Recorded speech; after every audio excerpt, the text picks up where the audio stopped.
What up, San Diego? Black Hat Army. You already know what this is. This is another amazing podcast that we're bringing to you directly for you. Young man, please introduce yourself to the Black Hat Army, San Diego, and all of your future fans. My name is Angel Ramirez. I train in Spring Valley, and I've been boxing for like 7 years now, and getting ready to go pro. Yes, sir. Yep. Yes, sir. And a little bit before we got out here, right off camera, I had the honor of meeting your father. Yep. And hearing your story of how your uncles and the family and everybody just so united. Yeah. And we were speaking a little bit about what it meant to make that debut here in your hometown. Talk to us a little bit about that, man. It means a lot. Here, making my pro debut in San Diego. Whole family's going. It's exciting, yeah. And have you been to the Front Wave Arena, this beautiful arena that's right behind us? No, I haven't. Actually, it's my first time, actually. So my favorite thing about the arena, man, is how close everything is, right? Yeah. So when you step in, you walk in, and the field, the arena, the court, whatever, in this case, is going to be a ring, right? So we're planning to have a packed house. Yep. How does that, knowing that all of that's coming up, how does that impact you as a fighter? Is it just another day, or how are you prepping for it? I just got to stay focused, come in with the game plan, you know, stick to the game plan, you know, just feel the guy out, you know, like we were talking about, like the jab, start with the jab and figure it out. Figure it out, right? And talk to us about the importance of the jab. And it's everything. The jab is everything. You start with the jab, finish with the jab. It sets everything up. It's everything, yeah. And let's go a little bit specifically into your boxing career. Golden gloves, silver gloves, all of that stuff is under your belt. How does doing all of that prep you for your pro debut?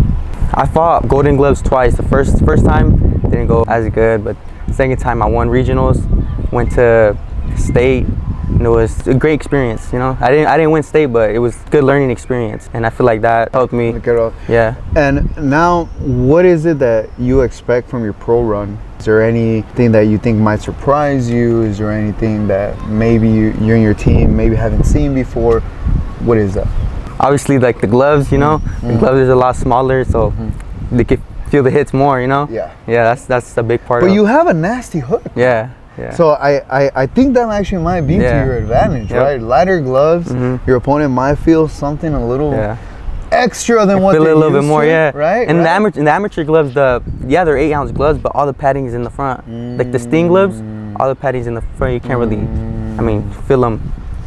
You can't feel the punches as much. Okay. And then as opposed to, what are you going to be rocking? And do they have a specific set of gloves? That I got some Gatos. Oh, nice. Reyes. So you're the puncher gloves. Yeah. Those you could feel the difference in those from the amateur Makes ones. sense. Your hooks, right? You're rocking some Gatos. I'm more of a rival guy, right? Because just kind of staying in tune with my straights and my jabs, right? And what is your favorite feature about the Gato gloves? Do you feel like it adds extra to your hooks? I think so, yeah. And they feel good. They feel good for me, yeah. Because I don't want to say you're a power puncher, because I think you're I like to mix it up. Okay. Yeah, I like to mix it up. It depends on the fighter, you know. Depends on the fighter. Sometimes you gotta box a little bit more and pull them in. Because you got power. I'm not saying that you don't, you know, but I think you're more than just a power puncher, just based off of what the session that we saw right there, right? You're throwing, I think, 100 punches in 2 seconds. So let's talk a little bit about that, right? Because it takes years to develop that skill set. Talk to us about your training regimen up to today. And so I started in 2019, 2020, and with my uncles in the garage. And you were telling me a little bit about your uncles, right? I believe they have been in the sport, and they accomplished their own accomplishments, right? Talk to us a little bit about my oldest uncle. He started pro, no amateur experience. He just went in pro, but he didn't know what he was doing. They didn't really know, and so they learned off. Was it in Mexico or was it here? Mexico. Okay. Yeah, in Mexico. Okay. They just put him in pro, and his mindset was like, I could just fight pro and just make money, you know, instead of just going amateur. Exactly. But they didn't know like about the experience and all that, so they learned off of him. And then my dad's younger brother, he went amateur. Okay. He went amateur. He did like silver gloves, golden gloves, all that in Mexico. Okay. He fought in Mexico, and he fought for a world title. It didn't go his way, but he got there. Yeah. Stepped in. And what would you say having, because I want to say 3 strong men in your corner, right? Your father, your 2 uncles. What does that do for you as an upcoming fighter, man? Especially that they're my uncles. It's like family, all family. It just means a lot. It means a lot, and they push me to do great, to succeed. You know, they take care of me, and that's the most important thing. You know, getting taken care of. And let's talk a little bit about the previous sports that you played, right? Because earlier you surprised me when you said you played football. And not just one position, but every position, right? How does that athleticism from football carry over into boxing? You know, I just loved sports. I did a whole bunch of sports. I did basketball, I did soccer, but mainly football. I stick to football for a long time, and I did it since I was like 8 or 9. Started flag.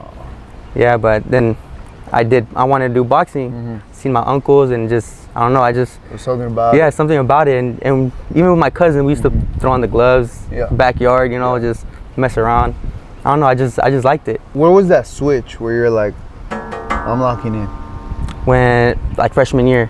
Freshman year, my dad told me, like, you know, you gotta pick one sport. You gotta pick football, or you're either gonna pick boxing. And I don't know, something told me that it was gonna be boxing, you know? Yeah. That's awesome, brother, because I was in something similar. I was actually, but funny enough, I was trying to play soccer and football. Okay. And my dad was like, choose one or the other. You can't do both. It's a lot of work. It's a lot of work. It is, bro. And I chose football. And I have 0 regrets because of what it taught me and it gave me outside of the field, right? And now, fast forward into my fighting career, everything from MMA, Muay Thai, boxing, it all circles down to one thing, and it's how much love you have for the sport. Talk to us about your love for the sport, man. Man, I love boxing. Like, in the beginning, you know, it's like everything. First you like it, then you start loving it, you know? And that's what I had for boxing. I don't know what it was. Maybe my first 2 amateur fights, I loved it, you know. What is your favorite part about fight day? After weigh-ins, you get to go eat. Like, that's the best part right there. You have to understand how amazing it is to have actual real food. After literally starving yourself, not days, months, right? Especially that last day where you're like, fuck, I need like two more pounds. You can't even drink water. You can't drink water, nothing. And how do you cut those last pounds? I run. Always my sauna suit. Have my sauna suit. Go run. Check my weight. If I still need to lose like a pound, jump in the sauna. Maybe like 5 minutes. Have you ever been borderline about to pass out? Nah, never. Nice. So that means that you're pretty well prepared all the way right before. So on weight cut week, which is fight week, how many pounds are you usually shedding off? So I start like actually cutting weight my last week. Okay. My last week that's when I start like cutting weight. But like throughout the first month, I just train regular, eat good, nothing too recover, nothing too crazy.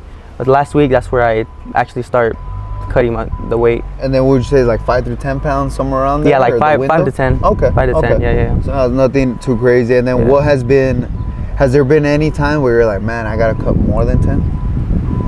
Yeah, when I don't take care of myself. yeah. Which is pretty hard to do, right? Yeah. Like, because in all reality, a burrito, oh my goodness, so amazing, right?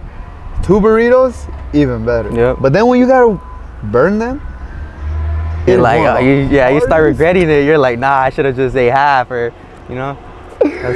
So let's talk a little bit about your diet, right? How does your diet look like in camp and out of camp? You know, it's not too different, too crazy. It's just I just minimize like the sweets, the junk, and all that. Just drink a lot of water, but it's nothing too different. It's just basically no sweets, no sweets, nothing, lock in and don't overeat. You know, don't overeat. And then hydration, a lot of water, a lot of And talk to us a little bit about April 18th, right? So we're about 3 weeks away. 2 weeks.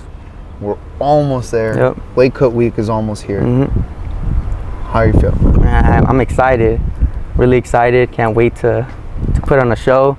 You know, I've been wanting to go pro. Didn't didn't go my way. Had to wait like another year, and it's time. You know, I'm excited. Yep. Talk to us about that walk that's coming, man. Yeah, I be dreaming. I be imagining myself just walking, man. Like, yeah, I can't wait. Yeah. Talk to us about that dream, man. Just seeing all my family, my fans, you know, everyone. Just my walkout song. Hold the surprise. I want a surprise. Don't tell it. I'm sorry. I had to do it to you, chat. I can't let you because you have to buy tickets to come to this show.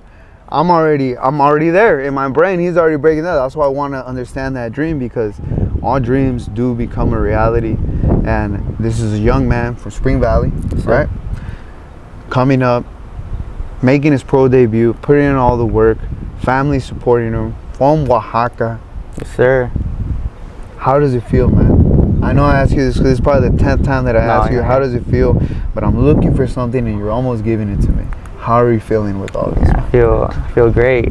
I feel excited, like I've been saying, excited and just from ready. The day when you started, right? And then we're here today. Yeah. This version of you, what would you tell you when you started? And just keep going. There's gonna be times where you feel like giving up, and that's not the way to go. You know, you just gotta keep pushing. Everything comes out at the end. So as long as you put the work in, as long as you're dedicated, everything comes out good. You know, put God first, and you'll be good. He'll lead you through the way. Amen. Yep. And lastly, what is the message that you have for your future self? Man, but I hope I made it. You know, hope I made it. I accomplished my dreams and what I wanted to do, and yep. Yes, sir. I'm very excited for you. Oceanside, San Diego. Make sure you buy your tickets. Amazing young man like this man right here inspires me. We just came back from a training session here in Oceanside, and man, just seeing the amount of talent, seeing the hunger, seeing the faith, seeing the support, it reminds me of every single reason on why we do what we do, which is sacrifice for glory, but glory for God. Now, before I let you go, man, where can we find you on Instagram? April 18th is around the corner.